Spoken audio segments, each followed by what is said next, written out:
새해 복 많이 받으시라고 하는 인사는 아마 전 세계에서 우리나라가 가장 오랫동안 하고 있지 않나 하는 생각이 드는데, 오늘 말씀의 제목마저 새해 복 많이 받으십시오, 그렇게 정했습니다. 어른들을 위한 동화에 이런 이야기가 있습니다.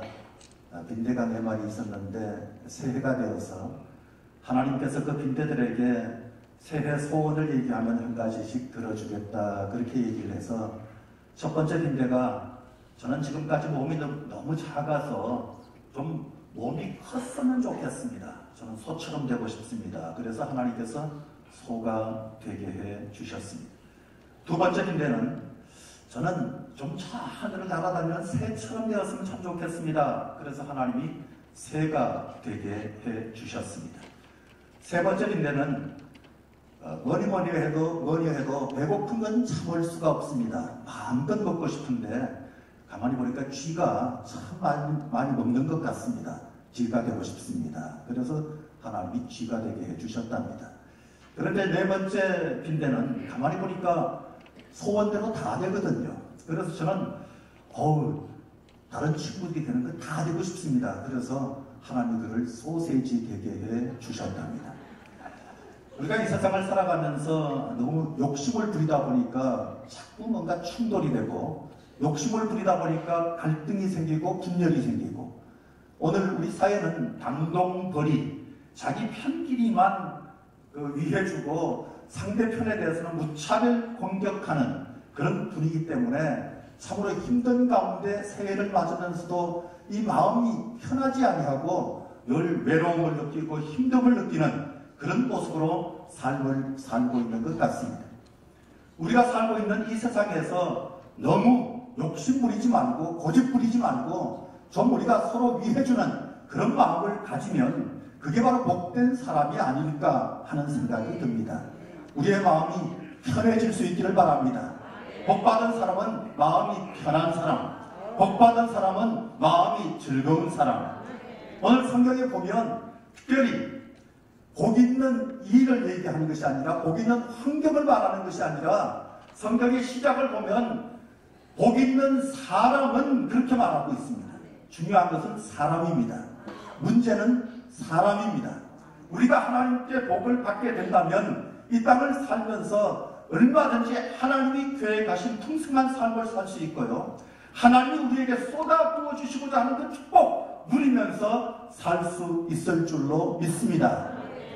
오래전까지만 해도 정말로 세계에서 제일 높은 빌딩, 그러면 어릴 때 늘 생각했던 것이 바로 엠파이어 스테이트 빌딩이었습니다. 119층, 정말 높았죠. 그런데 지금은 롯데 월드 타워만 해도 123층입니다. 상하이 타워는 128층입니다. 두바이에 있는 부르즈 할리파는 163층입니다. 아주 높은 집이죠. 우리나라 삼성물산이 시공을 해서 더 유명했던 그런 건물인데, 이보다 더 높은 집이 있다는 사실을 아십니까? 더 높은 집이 바로 고집입니다. 정말 사람들이 고집불통 속에서 삶을 살기 때문에 상대방이 뭘 원하는지, 무슨 생각을 하는지, 기대하는 바가 무엇인지를 생각하지 아니하고 그저 자기 하고 싶은 말들만 열심히 하는 그런 모습입니다만, 정말 우리가 새해 복 많이 받으십시오. 서로 주고받는 축복이 될 수 있기를 바랍니다. 서로 주고받는 축복이 되는 것이 중요합니다. 오늘 복 있는 사람, 어떤 사람인가 하는 것을 성경이 얘기하는 이 말씀의 시작은 아쉬레 하이시라고 하는 겁니다. 아쉬레 하이시. 정말로 얼마나 복 있는 사람이 행복한가, 행복한 사람이여 라고 하는 감탄으로 시작하고 있다는 사실. 하나님의 말씀에서 나에게 복 있는 사람이라고 말씀을 주실 때 우리 속에 먼저 감격하는 마음이 있기를 바랍니다. 새해를 맞으면서 하나님께서 우리에게 새해 복 많이 받으시라고 그렇게 말씀하시는 이 시간이 우리에게 하나님의 은혜입니다, 하나님의 축복입니다 라고 하는 마음으로 하나님 복 주실 줄로 믿습니다, 이미 복 많이 받았습니다 하는 그런 마음을 꼭 가질 수 있기를 바랍니다. 이 시편 1편은요, 성경 속에 시편이 150편이 기록이 됐는데 시편 150편 중에서 가장 좋아하는 시 둘을 고르라고 하면 시편 23편과 더불어서 세계 사람들이 아마 그 다음 시편 1편을 고르지 않을까 그렇게 생각되는 시입니다.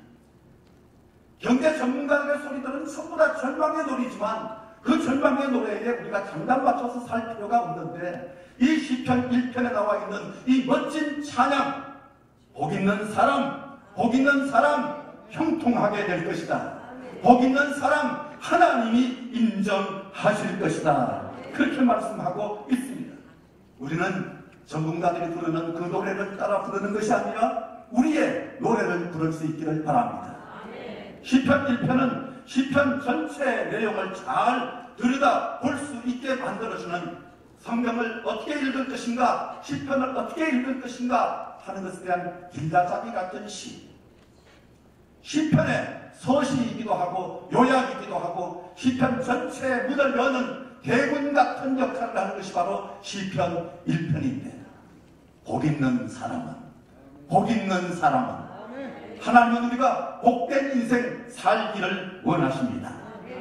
복된 인생 살기 위해서는 6절밖에 안 되는 짧은 시지만 이 말씀 속에서 먼저 피해야 할 자리는 피하라고 성경은 우리에게 가르쳐주고 있는데 그 길이 바로 악인들의 꾀요 죄인들의 길이요 오만한 자들의 자리이다.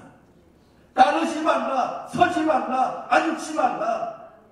요즘 젊은 애들이 말하는 것으로 본다면 끼리 빠빠를 잘하라는 거예요. 낄자리는 끼고 빠진 자리는 잘 빠질 줄 아는 사람이 복된 사람인데 세상에서 밀려오는 파도가 아무리 거셀지라도 악인들의 꾀가 아무리 교묘하다 할지라도 죄인들의 유혹이 아무리 심하다 할지라도 오만한 자들의 모습이 아무리 강력하게 보인다 할지라도 따르지 아니하고 서지 아니하고 앉지 아니하고 따라야 할 주님을 따라가 하나님이 주시는 복락을 누리는 삶을 살아가는 것. 우리는 먼저 구별된 삶을 잘 살 수 있길 바랍니다. 구별된 삶을 잘 살아야 하는데 그 다음에는 적극적으로 여호와의 말씀을 주야로 묵상하는 자로다. 성경은 그렇게 말씀하고 있습니다. 여호와의 말씀을 주야로 묵상하는 자로다. 묵상하는 자로다. 여러분 하나님의 말씀이 우리 인생의 복락을 결정하는 것입니다. 복된 인생 하나님의 말씀에 달려있다. 성경은 그렇게 말하고 있어요. 영국이 가장 각할 때가 3번 있었는데 알프레드 대제가 성경을 번역하게 했을 때 영국이 그동안의 모든 무지에서 그리고 그들의 야만과 분별에서 벗어나서 번영하고 문명을 누리고 연합하는 그런 모습으로 바뀌게 됐습니다. 그 다음에 영국은 엘리자베트 여왕 시대에 강성한 나라가 됐습니다. 최초로 세계 강대국 속에 우뚝 서는 그런 나라가 됐습니다. 그리고 빅토리아 여왕 시대에 성경을 전국적으로 반포하고 성경이 최고다 라고 말하면서 바로 영국은 세계에서 강력한 나라로 발전할 수 있었던 것입니다. 하나님의 말씀을 귀하게 여겨야 하는 여호와의 말씀이 우리의 복락을 결정하기 때문입니다. 미국도 마찬가지입니다. 미국이 세계 최강이 된 것이 그 선조들이 하나님의 말씀을 가장 소중하게 여겼기 때문이었습니다. 우리가 잘 아는 대로 에이브럼 링컨 전 대통령은 성경이 하나님이 주신 최고의 선물이라고 말했습니다. 드글라스 메가드 같은 경우에는 내가 잠자기 전에 성경을 반드시 읽기 전에는 내가 잠자리에 들지 않을 것이라고 말했습니다. 그런가 하면 다니엘 웹스터는 성경이 우리에게 가르쳐준 그 원리를 잘 따르기만 하면 우리나라는 계속해서 번영할 것이다. 그렇게 말했습니다. 사랑하는 성도 여러분, 그리고 미추홀의 지도자 여러분, 오늘 우리 사회는 점점 성경을 존중하는 사회가 아니라 성경을 무시하는 사회입니다. 전 세계 유명한 TV 프로그램 그리고 영화 그걸 다시 보게 하는 넷플릭스는 오징어 게임, 수리남, 그 이어서 더 글로리인가 하는 영화를 또 만들었는데 그 영화를 받아보면 교회를 이화화하고 있습니다. 교회를 우습게 만들고 있어요. 목회자들을 우습게 만들고 있어요. 하나님의 말씀을 존중하는 개인, 존중하는 나라, 하나님의 축복을 받습니다. 무시하고 업신여기는 그런 자세 가지고는 복받기가 어렵다는 사실. 세상은 교회를 향해서 교회가 좀 잘못됐다, 이상하다 그렇게 계속해서 비난합니다만 세상 사람들끼리 자기들끼리 얘기하는 거 가만히 보면요, 세상이 미쳤다 그래요. 미친 세상이 교회 보고 이상하대요. 잘못된 건 아니에요. 뭐가 잘못됐습니까? 우리는 세상이 별짓 다 해도 흔들리지 않기를 바랍니다. 흔들림이 없어야 됩니다. 믿음을 굳건하게 서야 합니다. 여호와의 말씀을 주야로 묵상하는 자, 묵상하는 자. 이 묵상한다고 해서 조용하게 앉아서 하는 그 관조 뭐 이런 것이 아닙니다. 하나님의 말씀을 소리내어 읽는 거예요. 말씀을 계속해서 반복해서 보는 거예요. 열심히 연구하는 거예요. 공부하는 거예요. 그게 오히려 묵상입니다. 하가라고 하는 히브리어가 바로 그런 단어예요.